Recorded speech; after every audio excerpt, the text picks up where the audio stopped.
Hi, good morning, everyone. Today I'm here with Dr. David Rabin, the co-inventor of Apollo Neuro, a wearable device that improves energy, focus, and relaxation using a novel touch therapy that signals safety to the brain. We spend a lot of time trying to figure out how to deal with our stress. We need stress to grow, as does every single living thing.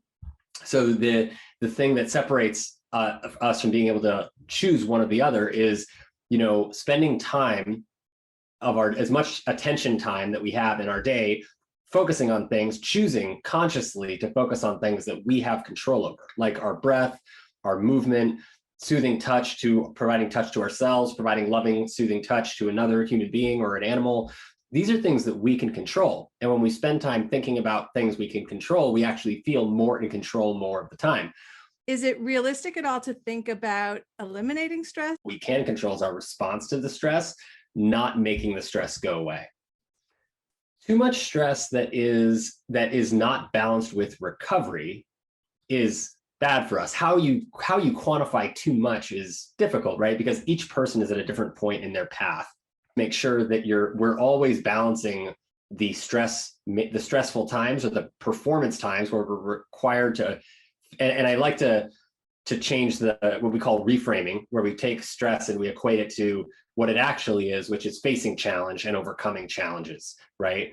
And so these challenges that we face and we spend time overcoming should be focused on time that we spend relaxing, resting, and recovering, which then allows us to take on the next challenges that come. And as much as we can, we should always make sure we prioritize peak recovery equally with peak performance, or we will burn out. And we see this all the time. In your practice, you noticed that there were things that did work, like deep breathing and meditation, that those were effective tools against stress. And yet it wasn't enough. So we have all these natural techniques like deep breathing, mindfulness meditation, yoga, massage, hugs. All of these things are really powerful. They've been known to work to help us feel calm, to help us feel more focused or more balanced for generations, sometimes hundreds or thousands of years. The problem is that they require effort.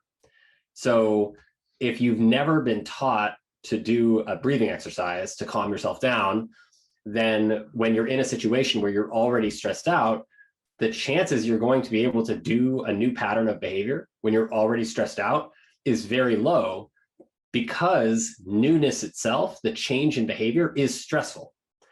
Even change to adopt a meditation practice daily, or a workout practice, or a yoga practice, or good eating habits, or any of these things are difficult when we're already stressed out. So what happens is we go back to the familiar, which is the old habits that we've been taught that are not necessarily serving us anymore.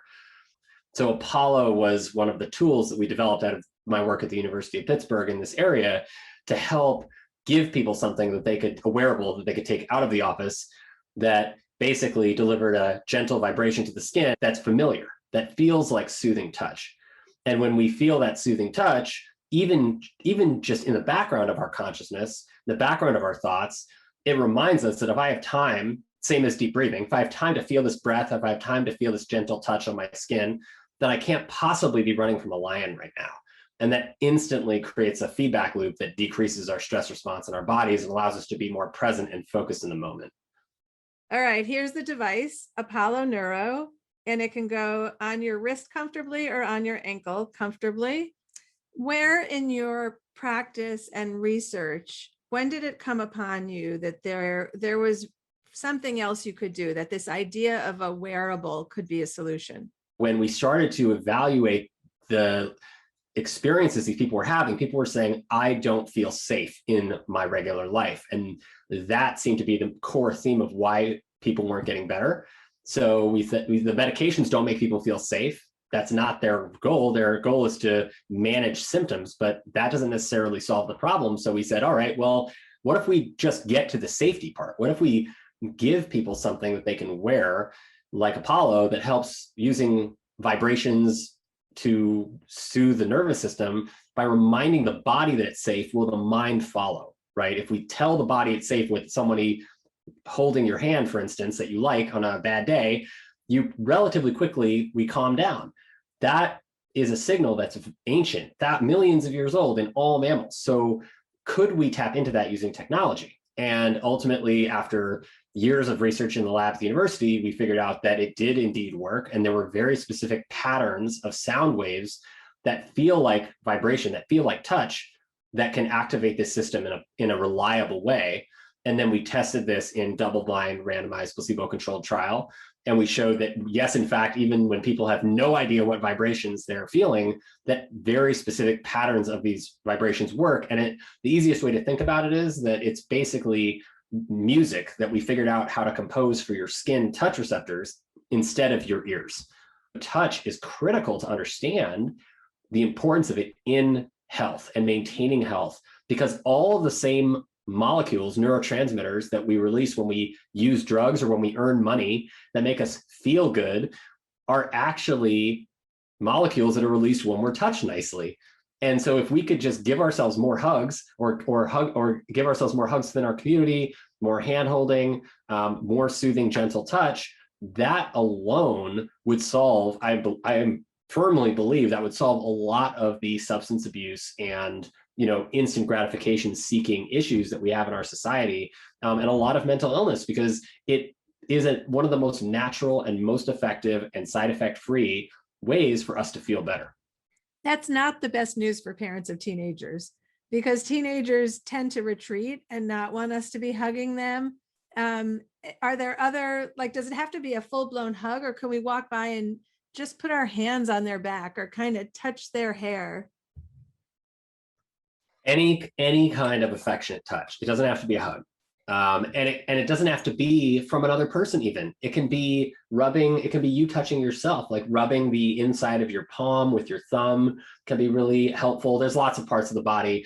Putting your hands on your chest and pressing on your chest can be really soothing. It doesn't need to be a full-fledged hug. It can be a nice, any kind of show of affection, a nice tap on the shoulder, rub on the shoulder, or on the head, as you said, or on the back, or touching somebody's hand. It doesn't have any restrictions other than that it is with affection. All right, now tell us about teenagers. How effective is it? Is it a different experience for teenagers than for adults? What was really fascinating was, particularly in kids 18 and under, the response to Apollo was actually greater than it was in adults. A lot of kids have actually been able to reduce the amount of medication they were using as a result of using Apollo. One of the reasons we think it works so well in these groups is because Apollo is a self-control agent or self-agency tool. It helps to remind us that we are in control of how we feel, and that we can use Apollo to train ourselves to be more in control of how we feel the more we use it. And you don't become dependent on it. It actually is quite the opposite. It teaches us how to feel more in control of our feelings and our energy state. Dr. Dave, keep pioneering for us. Thank you so much. Thank you, Susan.